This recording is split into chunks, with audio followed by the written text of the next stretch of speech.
ഇതൊരു ഫ്ലൈറ്റ് യാത്രയുടെ ഓർമ്മയ്ക്കായി. 6-ാം വയസ്സിൽ കഴിഞ്ഞ വർഷം ഒറ്റയ്ക്ക് അവൾ യാത്ര ചെയ്തതുപോലെ ഇപ്രാവശ്യവും വെക്കേഷന് നാട്ടിലേക്ക് പോവുകയാണ്. പ്രാർത്ഥനയൊക്കെ കഴിഞ്ഞ് സ്തുതിയൊക്കെ കൊടുത്ത് ഞങ്ങൾ ഇറങ്ങി. എയർപോർട്ട് ബസ് എല്ലാ മണിക്കൂറും ഉള്ളതുകൊണ്ട് അതിലാണ് എയർപോർട്ടിലേക്ക് പോയത്.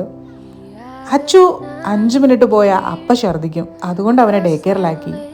എയർപോർട്ടിൽ വന്ന് ബോർഡിംഗ് പ്രൊസീജിയേഴ്സ് എല്ലാം ഞങ്ങൾ പൂർത്തിയാക്കി.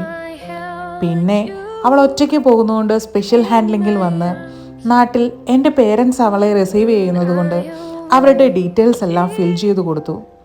അതെല്ലാം കഴിഞ്ഞപ്പോൾ പെണ്ണിൻ്റെ ഒരു തുള്ളലേ, വലിയ കാര്യമില്ല, ദാ കിടക്കുന്നു, ഫ്ലൈറ്റ് ഡിലേ 4 മണിക്കൂർ. എന്ത് ചെയ്യാൻ?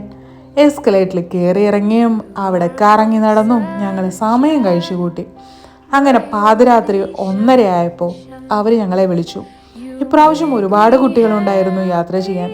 തുത്തു മാത്രം സെക്കൻഡ് ടൈം ആയിരുന്നു.